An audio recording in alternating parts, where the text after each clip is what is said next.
right, welcome back to the Red Corner. We just dealt with some technical issues, but it's nothing that we can't handle, right, guys? Bones said it was Slim's fault. Slim said it was Bones' fault. And they both said it was my fault. Who cares whose fault it was, right? At the end of the day, we need to tackle this Jose Alvarado 80-game PED suspension.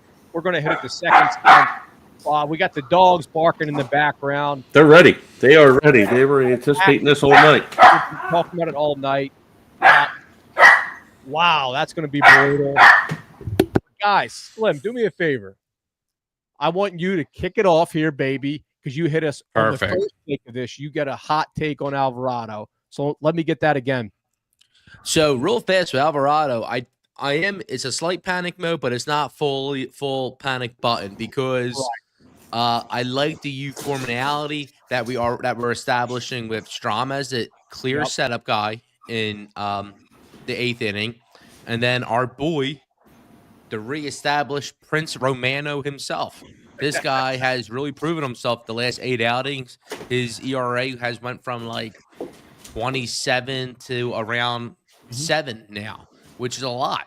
He hasn't let a run up in 8 games, so I do have some confidence there. Is it going to be shaky? No doubt. Besides that, what are the other options? Because we're talking about we can't overpay for relief pitching right now. So, and then the other angle is in the postseason, we'll have versatility due to the depth of starters. So you don't want to oversell for something that you might be able to clean up in September and October. 100%. And earlier, as you guys probably saw on our socials, and speaking of our socials, please, if you're here, hit that subscribe button. We're on Instagram. We are on Twitter. We're everywhere. Red Corner Phillies. I pointed out, Slim mentioned it to me. He called me. I was in New Hope, Pennsylvania with a nice brunch with the family. Let me know about the news. And I said, I can't think of another marquee player that had this type of suspension. And Bones pointed out right away, J.C. Romero back in 2009. So, Bones, I'm going to kick it over to you. Thoughts on all this? Yeah, J.C. Romero back in 2009, he wasn't quite the pitcher Alvarado was. He was more of like middle relief. And Alvarado, he's been a big piece. We were just talking last week with Tybone Walker moving to the bullpen, how they can use Walker in bigger spots instead of having to go to Alvarado. He can be like the designated closer instead of having to go to Alvarado, say in the 7th or 8th inning in key spots come playoff time where they really need to get like strikeouts. Right. And when it's like 2nd and 3rd, no outs at the start of the 7th inning, they're going to go to the big gun to get them out and then worry about the problem in the 9th inning. So now they need to readdress the situation. Like Walker's even more important now to this bullpen. Hopefully, he can give them the outing that he had last week. And then Romano, he's not going to be Romano yet to me. Still need a couple more out of him, but he looked good today. He had 8 straight, man. When's he Romano? Yeah, we'll need more than that, especially against that Pirates lineup. They are awful. 100%. But yeah, it's something to keep an eye out for sure. Whether they're going to, like we talked about, how the Iron Pigs had the best bullpen in the minor leagues in AAA, so maybe they can plug a couple pieces from there, because I don't think with Jose Ruiz coming back today, I don't think he's going to solve anything. So we're going to have to. So let's talk accountability. And Bones, you teased the Pirates series. We're going to get into that. Mick Abel had an incredible MLB debut earlier today. We're going to give him his flowers on that. But let's talk accountability. Slim, you and I were hitting on this a little bit earlier. So Jose Alvarado, right? He came out and basically said that this was all related to something with like a weight loss drug, right? So obviously people are speculating the Ozempics of the world, stuff like that. And then we have one of our Red Riders, Chris, who's a beast track and field guy, long-time track and field athlete. He's done the Ironmans. He's very knowledgeable on this stuff. He reached out to me. He was hitting in our DMs, and he basically said he's seen this before. And he said that when people are using these weight loss, fat burners, whatever you want to call it, a lot of times they're supplementing that with a testosterone type drug. So that's what Alvarado got hit with. So Slim, accountability, where are you placing that on this one? So right off the bat is why would he need to get on a weight loss type drug? You know, they have all the because the general conversation is, does the drug do anything that you can't do without your own willpower, right? Right. So why even put your testosterone in a position where it could be compromised? I don't know the science behind it, but where I get worried at is this, and I do know that was if you're trying to replace testosterone, that's going to be ongoing. Once you start doing cycles of replacement therapy for that stuff, human growth hormone therapy, basically, you can't stop it, you know, because you're gonna screw up your entire body chemistry. Sure. So going forward, before he comes back, he's going to have to get with the team, get with the people, his agent, maybe a couple attorneys, and figure out what does this look like for him going forward. Because if he can't be replacing the testosterone that he had this season, because we see he's throwing 100 miles per hour, he lost 10 pounds in spring training. So is he going to come back the same guy? So there's a lot of things he's going to have to figure out. Fortunately for him, he has a lot of time to figure it out. He has a lot less money. He's losing, I think, $4.5 million over the course of these 80 games. So good call. I'm glad you shouted that out because I was just about to hit that, Slim. And we'll transition on this, and I want to talk a little bit about the Romero parallels again. But the Phillies released an official statement on Twitter, right, and all their socials, and it's a one sentence, as brief as it gets on this. The Phillies said, "The Phillies fully support Major League Baseball's joint prevention and treatment program and are disappointed to hear today's news of Jose's violation." Now, like we always do on the Red Corner, we try to read between the lines. It seems to me that this brevity and them just completely siding on the drug thing, they're just disappointed, right? They're disappointed in Jose. They know that he didn't put his best foot forward here. And I'm kind of disappointed too, because all in the offseason, it's sad because you heard about him looking jacked, him losing weight. And it seems like there was kind of a cheating element to this. And you hate to say it about our guys, but it is what it is. Closing thoughts on him. No, like you said, with the cheating element, when Romero years ago got caught, that was after the World Series. That was when we were in a very heated rivalry. Us and the Mets were the top two teams. Of course, the Braves as well. But Sure. so we don't want to give these other fan bases any ammunition throughout the summer. Because if it gets tight, we saw the Mets fans, they travel down here. I can see things getting pretty rowdy, and it's going to be interesting to see how Romano, Strom, and the other kid, Kirkland, right? Because they're the three guys that are going to have to really be consistent. 100%. So final note here, and this is going to end with a little trivia question for both of you. On J.C. Romero, back in 2009, Bones hit on this. He busted for some type of, something that he got at GNC, actually at the Cherry Hill GNC. He claimed he got his name kind of cleared in the fact that he didn't do it on purpose. But back in 2009, the great Peter Gammons wrote an article for ESPN about the suspension, right? Back then, they did the 50-game suspensions. And Gammons was basically trying to clear his name, tell the story of it. And back in 2009, an MLB personnel member he was the VP of personnel. And Gammons said that this guy has a great reputation in the MLB for always being responsive and being a great player's person. But for this particular story from Jason Romero, he did not ever return. We'll take a guess who that employee for MLB was? Employee for MLB. He's an employee for MLB. So not for the Phillies. 2009. So Peter Gammons, this employee was cited in the article that Peter Gammons reached out to him in regard to the Romero thing to kind of talk about his hearing.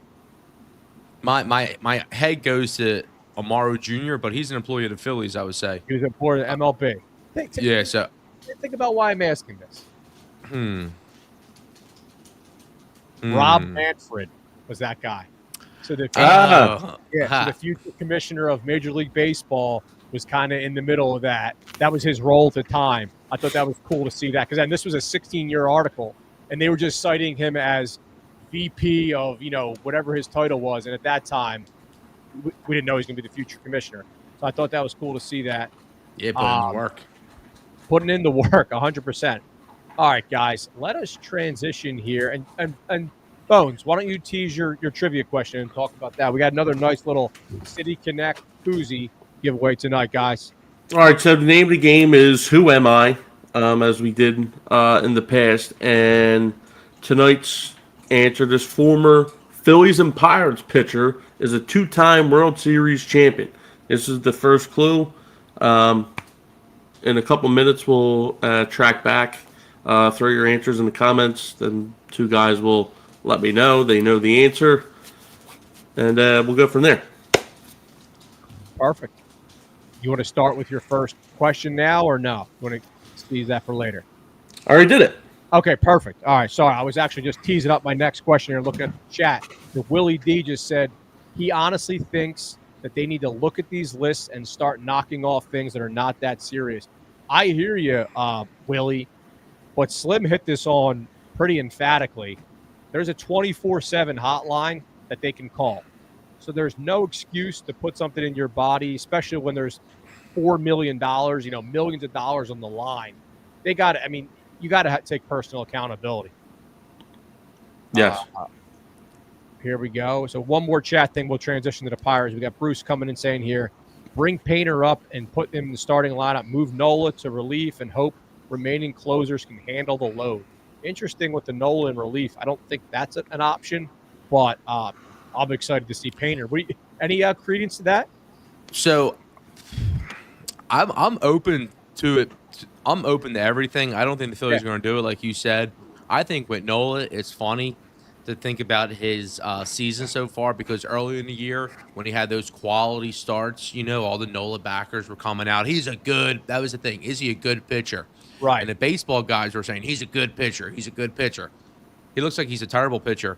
And we're going to talk all about him. And we talked 2 weeks ago about who would be starting in the playoffs, right?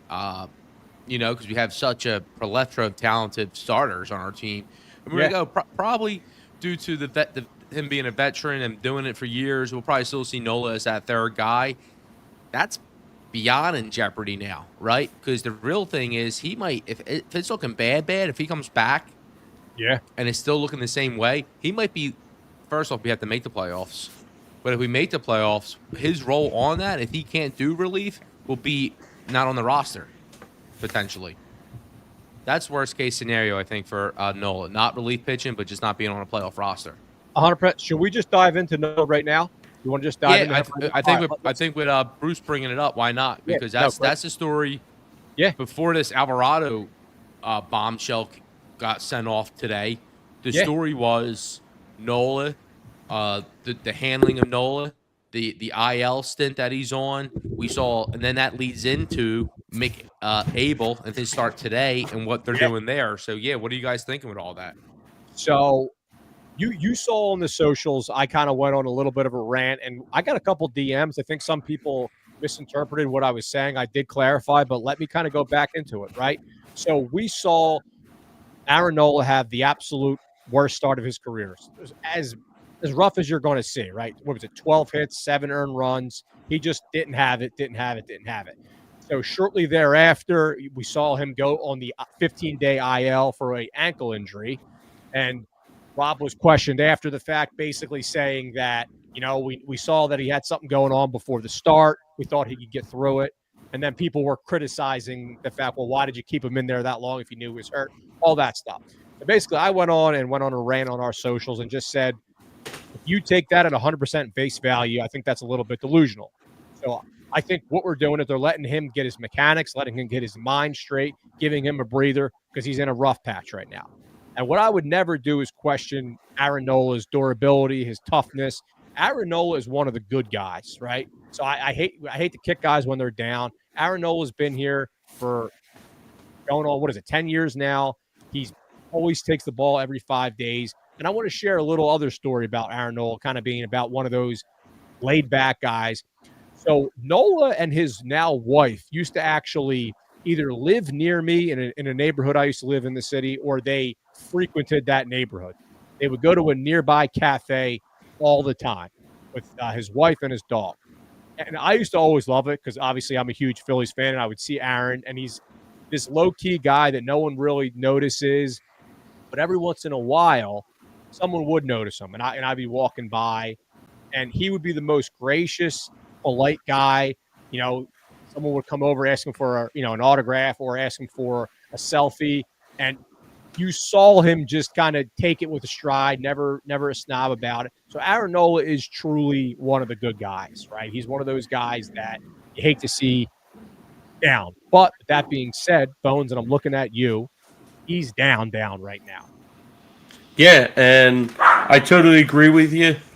This is, I believe, a cover up. This is just a go figure out what injury you want to be called, and then we're going to throw you on the IL with that. Right. And then they said it happened in Cleveland, and he's now he's experiencing like back tightness or whatever. Right. Yeah, it's all full baloney. The only thing worse than Aaron Nola's start was being in the stands for that Aaron Nola start, sitting in the rain with 300 kids in their section screaming and yelling. They didn't care it was raining. It was. I mean, I think I left in the 6th inning. That was 2 hours long. Today's game was less than that, hour and 59 minutes. But yeah, hopefully he can figure it out because it's pretty bad, and we still got 5 more years left on this contract. And you can't throw that in the bullpen, getting paid $30-some odd million, right, to pitch in the bullpen. He can't pitch in the bullpen anyway because he can't pitch when there's anybody on base. And he doesn't have a lot of loss. He gets slim. Yeah, and you can't trade it either. But let's retract the whole narrative of this year. We came on this podcast. The first conversation was, is he any good? What are these quality starts? And the second conversation was, oh my gosh, he just had the worst start we've ever seen. Oh, he's actually talking about he's having the worst start of his season we ever seen. And then this is undoubtedly was his worst start, the one that we saw versus the Cardinals here. And here's the thing. Once we had a nice early lead, we're the best home team in baseball for years now. Yeah. And it's really impacting us because if not, like we're making ground on the Mets this weekend, hopefully going into the next week, we continue to make ground. We've lost a lot of games where he started. Games when we're up that should be, I know it's early in the game, but when you get that kind of lead, because that's the other thing. He has so many excuses, and I hear you. He's a good dude, and there's been a lot of human moments with Nola. We saw him, his brother, and his family, so that stuff's great. We can't forget about those human stuff. But with that being said, here comes the excuses. First, it's the month of April in the cold. Then it's Marchand. Then we're blaming another guy. We're blaming Marchand. And guilty. Right. So now, and I forget what the third one was going to be, but we have a third one. Now let's say it's the ankle, so whatever it may be. But we're seeing this. It's not a good trend, and I hope he comes back right. It might be one of these things, and you hate to say it. Adam Eaton territory. Oh, I don't even want to think about that, especially. What about the guy that's on their team, Taiwan Walker? Right. Well, right. But who's better now? And then here's the other thing: you can't. Do we want to get into Abel and what's going on today? Yeah, we're going to get into Abel 100%. And then before we transition, we'll transition to the Pirate series right now. But I wanted to say this because Slim, you were always adamant on this. That looking back at the 2024 Phillies, we were a 5th starter away from winning 100 games. Now let's look at 2025. We're an Aaron Nola away from being the top of the division, right? No, that is what it is, right? Because we're a game and a half out right now, 2 games out. Game out right now. Were the Mets losing? They lose? No, but it's a game now. If they lose, we're a half game out. If they win, game and a half. Yeah. So that is what it is. So chat, I see you guys. We're gonna get through the Pirates and then we'll jump into your questions. Keep them coming. And keep Adam Bones' trivia question in mind. But let us go here to the Pirates. Guys, kind of a kind of handling business, right? So we kind of read the room. We're not going to analyze it too much here. We swept the Pirates. Big takeaways for me, and I'll start with you on this, Bones. Harper back on track. Mick Abel, historic start. Where were you at on this series? I like how you threw the Harper back on track. But yeah, listen, they're 10 games above 500 now. We talked weeks ago about this is, especially this stretch now, they just played one of the worst teams in baseball. They just fired their manager last week.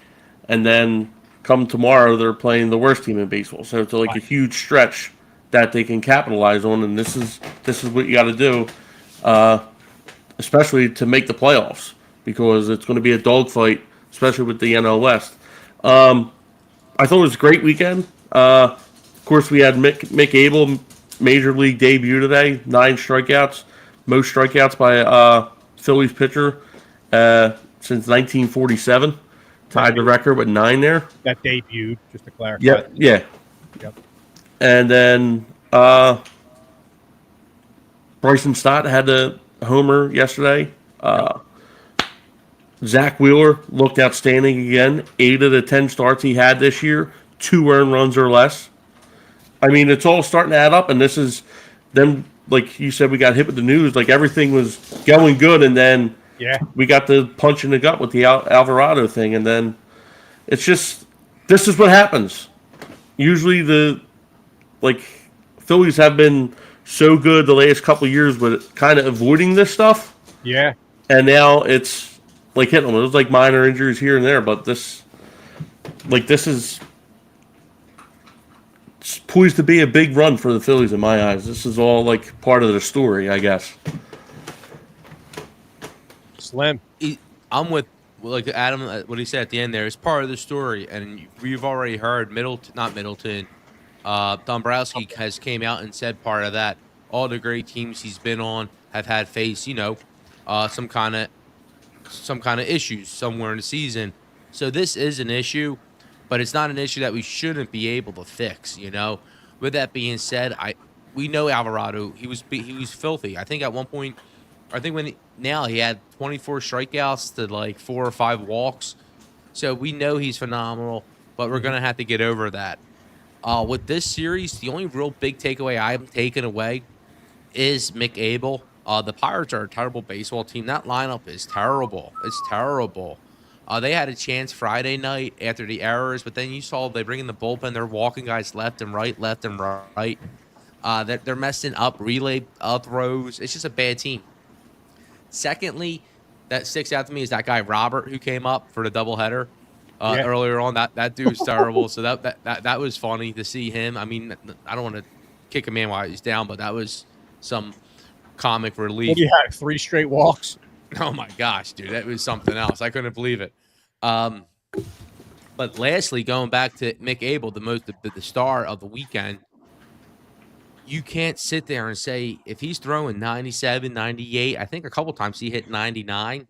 If he's throwing that heat, there's no way he's not better than Aaron Nola, or even Walker. Yeah, with that being said, they're going to put him back down. They're going to let him get the repetitions, keep him in his routine, which I like. But there's no doubt that he seems like he's a better pitcher than both those guys right now, in my opinion, even after one start, even against this Pirate team. Yeah, from a stuff standpoint, hard to argue. But I wanted to kind of comment on the Phillies organizational and strategy, right? Because they sometimes have gotten criticized for rushing and bad timing, a la Rojas. But the development of Mick Abel over the last year, right? He was in the gutter last year. He had like a 6 ERA. Guy couldn't throw a strike, was walking like 5 or 6 guys a game. He was really in a bad place. They've bounced him back. And also this spot that they chose for him, right? Aaron Nola goes down.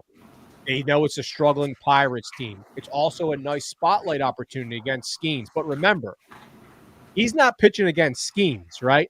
He's pitching against the Pirates batters. This is a huge confidence opportunity for them. So I was really, really pumped when I saw this. So shout out and kudos to the Phillies organization for giving him this spot.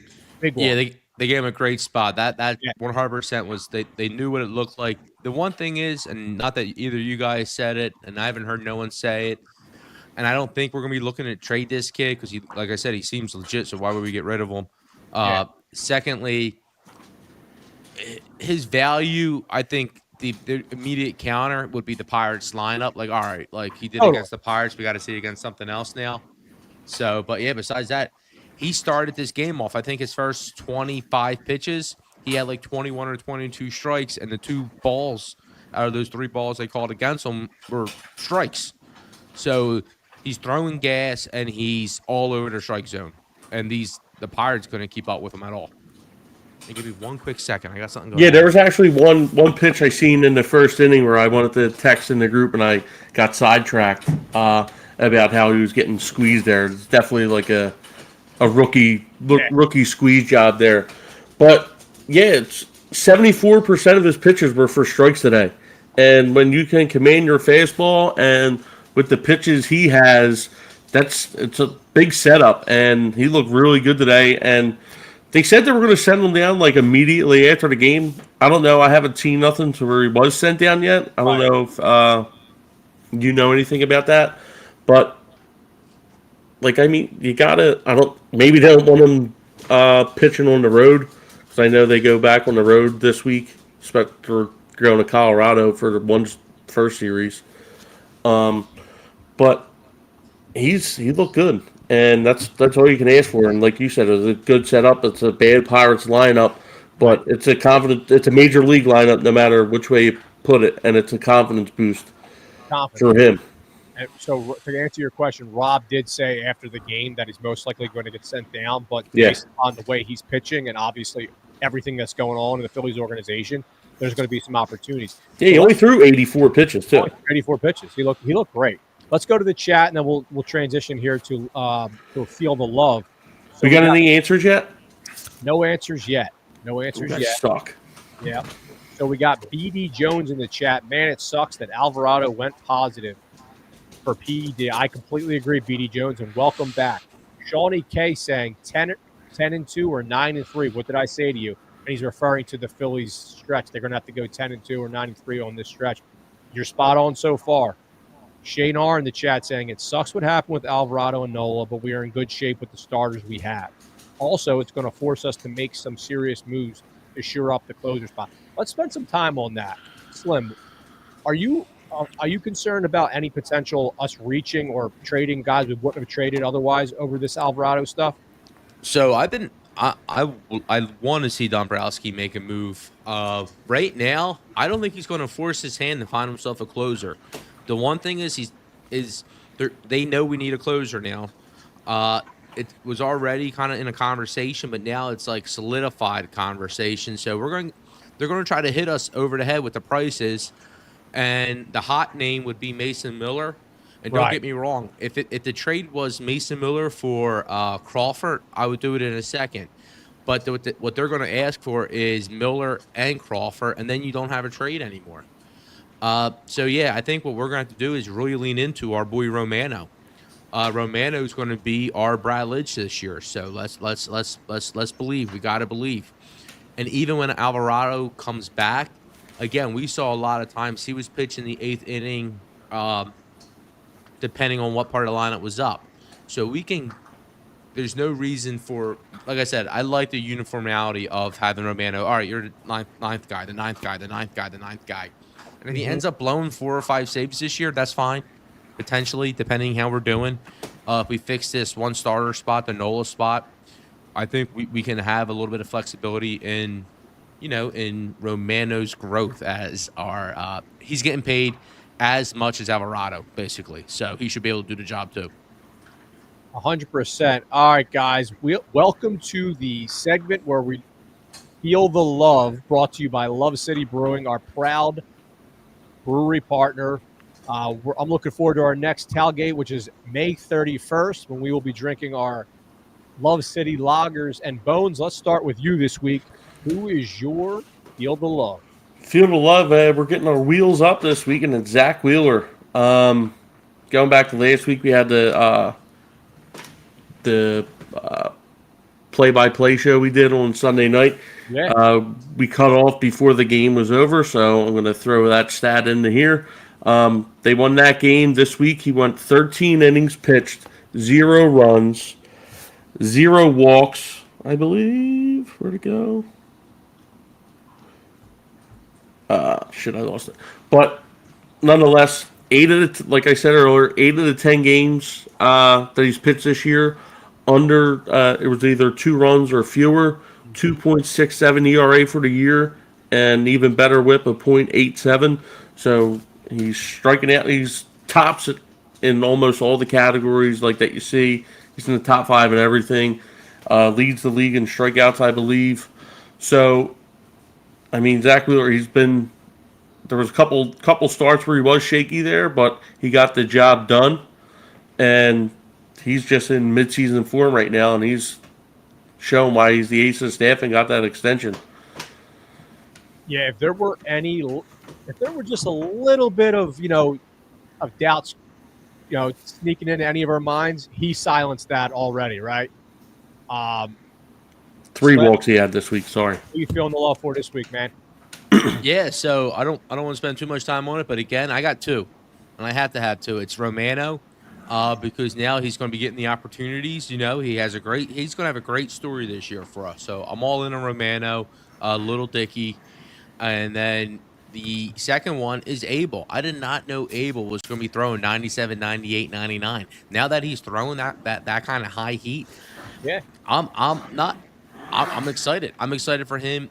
I didn't think about Abel in this rotation in 26, 27, or 28. Now I'm really thinking about it, and I'm actually getting really excited about it. And the next point is, if Nola's going to be no good, if Walker's going to regress, if Suarez gets injured, we can be confident calling Abel up. It's a great spot to be in. It's a great spot to be in, and Abel, as we've all heard, his career has been kind of a lot of up and down, right? Former first overall pick, former first round pick, former top 100 prospect in the entire big league. So this guy's he had a ceiling for sure, but now he's kind of starting to scratch that, and I'm hoping he settles in and he can find a home here. I'll be honest. Slim threw me a curveball with the 2 Field of Loves there. He took one of mine, but that's okay. We're gonna adapt on the fly here, and I'm gonna go back to back. Bryce Harper. Bryce Harper against the Pirates batted .600. He was at like an 800 something OPS. He's back. He started when Bones and I started our debates. And look, I know Bones isn't a Harper hater. We're all just having fun, so I'm not going to kind of drag him in the mud on this all year. But back when we kind of were starting our debates, I think Harper was batting around 230. He's already up to a little under 260. So just since then, in the past, call it 2 or 3 weeks, he's been hitting the ball, and that's shown. But, so I feel the love for Harper, back on track. Love to see it. He absolutely raked against the Pirates. Guys, let's talk about our next opponent here. So we're going from back-to-back teams where the manager got fired, right? So let's preview the Rockies series. So the Phils are heading west out to Colorado. We got a 4-game series against the worst team in the MLB, the 8-38 bottom dwelling in the NL West, Colorado Rockies. Let me tee this up, and I'll start with you, Bones, kind of your thoughts on this. The Phils already swept them once. We got the land of misfit toys with these catchers here. So game 1, Monday night, 8:40, we got Christopher Sanchez versus Freeland. Freeland's a lefty, has a 6.15 ERA. Game 2, we got Luzardo versus Senzatella, righty, 6.39 ERA. Game 3, Wednesday, 8:40 p.m., we got Taijuan Walker versus Palmquist. He's got an 11.25 ERA, lefty. And game 4, Thursday at 3 p.m. game. The Phillies have it listed as TBD as the starter. I'm guessing Ranger. That would be my guess. Versus Marquez, righty. He's got an 8.79 ERA. Guys, I've never seen this rough of a starting rotation for 4 straight starts. Bones, what are your thoughts on this one? Yeah, it's pretty crazy, and like it's that Colorado like air, right? The ball just flies out of there. And I know they had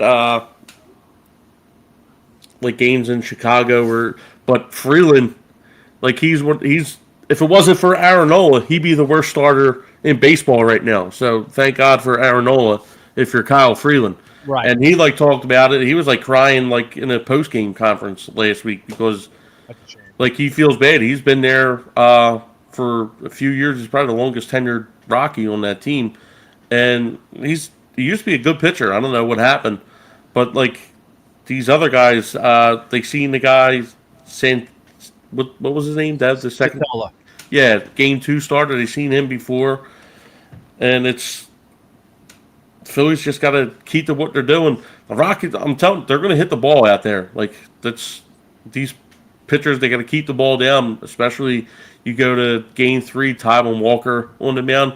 100%. You might see 20 runs that game between the two starters. So, yeah, this is 3 of 4. Definitely need to take. I mean, this team's on pace to have the worst record ever in Major League Baseball. A record that was just broken last year by the White Sox, and it's going to get snapped again. They're like on pace to beat it by like 6 games right now. Wow, I didn't even consider that. Slim, where are you at on this one? No, I've been thinking about the Rockies having the worst record in baseball since we played them the first time. I went into that series. You know, if you're a bad team, you should be able to be solid defensively. And I'm trying to give. First off, I'm just looking for good things for the Phillies. But at least they play good defense against this team. And they, because if not, then it's like the wins are not worthless. They're just easy wins. And that's kind of where we're at now. This team's not. They're no good. Those ERAs are ridiculous. Guys like Kyle Freeland, like you said, maybe he used to be good, but he gets paid a ton of money and he's not doing anything. It's not just the managers; it's the players. And it does. I do believe a lot of it trickles down from the organization. I don't know what the heck's going on over there. We saw Marquez earlier this year, and he was good for like 3 or 4 innings. But again, that was April. Right. Our bats, I know they didn't show up today. But yeah, it should be a perfect timing for us to get our bats going. With Walker, the only trip up I can see is the Walker start, because Walker has openly basically told everyone that he goes into every start seeing what's working and seeing what's not working. So if his cutter's working, he'll use that. If it's his changeup or his curveball, he'll use that. If one of those isn't working, or if he's guessing on the fly, he can get rocked. But again, this Rockies team is so bad. The Rockies, the Pirates, they're really bad teams. Really bad teams, and I mean, it's one of those weird series where it's a 4-game series. It's always tough to get a sweep by a big league team, but I mean, is that the most likely scenario, a sweep here? I mean, regardless, if we get 3, I think that's us winning 7 out of 8 series. So this is we're on a heater right now. And then we got the Athletics following that, which, they're nowhere near the Rockies, but they're a middle, below 500 team, a team we should beat. And if we go 4-0, that's a lot better than 3-1. It's almost double the yeah. So I think it's definitely in play. The big question mark that we said, I think it's going to be that Walker game, or does the bullpen come back and bite us? Because this is going to be a nice little layup for the bullpen to get themselves in the momentum, what it's going to look like against the better teams. Yeah, good call. All right, so before we transition to Around the Corner, I have something that I have to get off my chest, and it's actually for you, Slim and Bones. I'm partially trolling, and I'm also being serious, too, at the same time. So we started this year, obviously, with that ice cream helmet bet, right? And we're not going to go back and relitigate all that stuff, whether Slim was being honest about the line. We're not going to go back and relitigate that. But we do agree we're at 0-0. So the whole goal going into this year was for us to get all varieties. So when I went back and listened to our last episode, Slim mentioned you can't get a different variety of helmet on the same night. So I'm genuinely concerned. Are we already at the point where we're not going to be able to get them all? And then if that is the case, A, shame on you two. B, we have to figure out a loophole here to get those. Yeah, we're not at that point. And there's no loopholes. It's just You saw what Slim did the first time he had to obtain a helmet. He went, he got a helmet. When the season comes to a conclusion, Slim will have all the helmets, and then the judges can only God can judge the ice cream helmet situation. But Slim will have them all. Okay, so Bones, where are you at on that? Because I think the rules were pretty clear. Yeah, like I went to like outside of our games that we went to. It seems like all them helmets, they only do it like whatever they're wearing that day, I guess. Right. So that's tough. But I'm definitely gonna. What did I say? 6. What is there? 6 helmets? 6 helmets. All right. Well, I'm still gonna eat 6 ice creams. Might not be 6 And we got 4 different. games left. Yep, 6 different helmets. But so you guys are. It's not looking good. It's not looking good. Yeah, we never know. You never know. Yeah. We can. Maybe we eat them out ice cream and they have to bring out the backups, or we can request it. That's true. Probably sitting below. We can all. And we can always get the more games. You know, if the game's on a schedule, we can figure it out. We got to get some information. We got to do some information about when the helmets are out, etc. Is there like certain 100%. spots at certain vendors or what? Do the research. It's up to you guys on that one. I'm All right, trying. folks. We need a link. We need a link. Yeah, around the corner, Bones. Around the corner this week, we're gonna stay in the AL Central. Last week we were talking about the Detroit Tigers and Javi Baez. This week we're gonna go with the Minnesota Twins. Had this planned all day. They were on a 13-game winning streak. Of course, they lost today. To go for 14, our boy Cody Clemens out there hitting the ball for the Twins. Big part of this team. Like every highlight I see, it's like involves Cody Clemens being around the guys, like fully like supporting him like he was there all year. Something that we talked about why he stayed on the Phillies roster, and then Phillies season started and they didn't get no at bats. Right. This guy's out there proving what he's worth for the Twins. They were starting pretty shitty throughout the year, and now they're back in this race in the AL Central. They got 4 teams over 500 in the AL Central. Usually you don't see that with that division. That's crazy. So this is like something like where we talked about like Phillies going after bullpen help. There's 17 teams in baseball with records at 500 or better. So that's more teams vying for a playoff spot. Phillies are going to have to ante up to get some type of reliever. And hate to say it, Mick Abel might be part of that, because if he's you got the Justin Crawford, you got the Painter. These guys are the untouchable. They haven't ruled Crawford or Abel the untouchable yet. They're going to want the next best thing, and he's that. So it's something to keep an eye out for if you guys really want bullpen help to go through the year. I don't think he'll be enough, because I think his perceived value. I think his value to us is better than his perceived value in the market at this point. I agree with you with that, Slim. And also, I think a pairing for him might be interesting, right? Because wouldn't a contender want him, right? Because he's not like a guy. I don't know. I guess you could look at it either way, right? Because he's a starter. But I feel like he's more of a pairing where we need an arm now kind of guy instead of a development type. I don't know. Well, and the one thing we have to wait and see is so we saw 2. Let's say there's 3 checks. We saw the high fastball. We saw the amount of strikes. Right, he was in the strike zone all day. Now we have to see, can he work off throwing a fastball for a strike? Right. What does he? How does he set things up? Right. I don't know. I'm not deep on that yet, but the more reps he gets, we'll see. I mean, I can go back to his old pitching logs in the minor leagues and see what it looks like, but we have to see. We got to see his secondary stuff off that fastball. Still, I would say that's about it. After 1 game.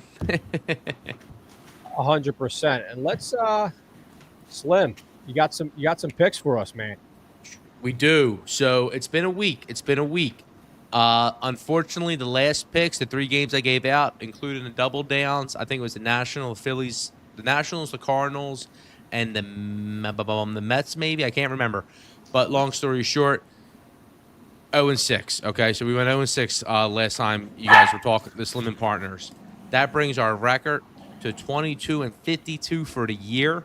We're down 14.46 units, but no worries. Remember, we were coming off 3 straight winning weeks. This is our first losing week in a while. We haven't had that huge week. Like Bones was saying, a lot of the good teams are beating the crap out of the bad teams, and that's what it's going to look like going into Monday and Tuesday. So, as always, -1.5. 1 unit on Monday. If it loses, we're doubling down on Tuesday for 2 units. So if it ends up losing, you end up losing 3 units total. Here are the plays. We got a few today. We're going to be taking the Mets versus the Red Sox. The Red Sox aren't it. They were struggling to score this week. Take the Mets. We got the Cubs. The Cubs are playing a terrible Miami team. Take the Cubs. But again, they're only going to bring back 1 unit there. The Reds, it's not listed yet. They got their 5th starter, Lodolo, going. I like Lodolo. His whip's at 1.18. He's someone who I think is a really, really strong 5th starter. And if they lose, we should be getting another guy again on Tuesday. So we got two bites at the apple there still. The Mariners are playing the White Sox. You got to take the Mariners. These West Coast teams, these AL and the NL West Coast teams have been covering these -1.5 lines all spring long so far. Next, we got the Phillies -1.5. We already talked about it. The Phillies are 28-18. The Rockies are 8-38. So don't even think about it. You're going to have to lay the juice there. The Tigers, we're going to take -1.5. And lastly, the juicy one, the late night game for when you're in bed watching baseball. You can take Arizona versus the Dodgers. The Dodgers haven't swept anybody at home recently. They usually been letting at least one game given up. So we're hoping to see their first or game 2 here. So in recap, there's 1, 2, 3, 4, 5, 6. There's 7 plays. Mets, Cubs, Reds, Mariners, Phillies, Tigers, Arizona. Undo the go to the bank, get the money out, and get these plays in before you head in. All right, and we're going to run them back again on Tuesday. Say what you want about keep Slim. an eye out. One second. Keep an eye out because some of these games, like the Mets, they're still playing, so they're off the board. The Reds, they're playing Pittsburgh. They haven't really released some of these lines yet, so pay attention to the my Twitter, and I'll post the official lines that Slim will be using. Alrighty, again, say what you want about Slim. 0-6 is rough, but he keeps it, he tracks it, he faces the music, and he has a system that he follows. So it's all about the system, less about the short-term results, guys. That being said, bet responsibly, and the red quarter always rides with Slim, so you should too. Guys, should we close things down? You know what? Before we close things down, Bones, why don't you hit the trivia with a couple more clues, and then say it again. Say them all back to back. All right, so again, it's the Who Am I? Devin's got the koozie there. This Phillies and Pirates pitcher is a 2-time World Series champion. That was the first. Basically, I gave you 2 clues because I said this Phillies and Pirates pitcher. He played for other teams. He played for 5 other teams. Yankees and Marlins being one of them, or 2 of them. That's it. We have a guess in the chat. Yep. That is incorrect. Charlie Morton was the guess. No Chuck Morton here. I like that guess though, and I appreciate you having. That's a good pull. Who is that? That was a good pull. That's Red Rider Nick. That's a very good pull. We got Mo Part. Oh, by the way, Mo Partnut in the chat. Welcome back. We owe you a Philly Fanatic action figure. So do me a favor, Mo. Grant Jackson was his guess, and that is incorrect. That's an interesting guess there. I love it. Mo, reach out to one of our socials. So go on our Instagram or Twitter. Send me a DM. So again, Red Corner Phils on Instagram or Twitter, and send me a DM so we can link up and I can get you your prize because you were not able to claim that. Any other guesses, guys? Keep them coming. Like I said, he was a pitcher, starting pitcher, 2-time World Series champ. Played with the Blue Jays. He played with the Yankees. He played with the Marlins. Obviously, the Phillies and Pirates. Like I said, Let's let them think on that. Let's let that marinate, and then let's hit them with on this day in Phillies history. so we only had one thing for today on this day in Phillies history, and it comes back to our man Bobby Baseball, Bobby Abreu. Set the record for 10 straight games with an RBI, and he also had 10 of 11 games with an extra base hit. Is that a Phillies record? I'm guessing just a Phillies record. A Phillies record, yeah. Okay. Oh, that's still impressive. So this is going to be the last Phillies Wall of Famer. Phillies Wall of Famer. Bobby Abreu. Should be Hall of Famer Bobby Abreu. One day, potentially. Never going to happen. But great baseball player. Last call here. Last call for the trivia question that Bones has asked. The limited edition. Anything. And if you heard me and Devin talk about when we were with the home run patrol and foul ball patrol before, we went to a game where we won a whole season where this guy was the starter for every game, and he sucked every game he pitched for us. We could not get away. Awful. Come on, someone has to get it. That's fine. You know what we'll do? We'll roll it over. Roll it over. We'll roll it over. No Googlers. One of my favorite thing about the chat and the Red Riders, we got an honest group here. We don't got Googlers. It's admirable. That's incorrect. Oh, so Red Rider Nick gave himself away there saying that Wikipedia says Morton. That's incorrect. But, guys, we're going to close down shop. Again, Mo Parton at 69 in the chat. Please reach out to one of our socials so we can get you your prize. Guys, if you are still here and you have not yet subscribed, please do. Hit that subscribe button. And we got Bones. Last words. Yeah, when you cheater, if you go on Wikipedia, because I changed it earlier myself, they said he wasn't a World Series champion back in whatever year. Yeah. But he was, and I went and fixed it. He only pitched 4 games that year for this team.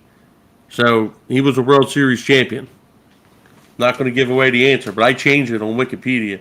I wonder if it's still there. I'm going to go look at it myself. Wow, so we got Bones correcting the record on Wikipedia. Guys. You search Wikipedia. Bones is Wikipedia. Yeah. Bones knows. Guys, I want to also tease some new segments we have here. So we have the best baseball bar segment. Slim he got so much good feedback. Like, sincerely, we have people reaching out how they loved it. So what we want to do is you let us know neighborhoods and bars that we should hit up. Hit our socials, direct message, whatever you got to do, because Slim's going to find the best baseball bar in Philly. He's on a path to find the best baseball bar in Philly. We just started that. We're going to release another one coming soon. Bones Knows is coming back. We got so much different content coming your way. You will see us in the next probably few days. We'll find the next time that we're going to jump on. But talk to you soon. Thanks for hanging out with us this week, guys.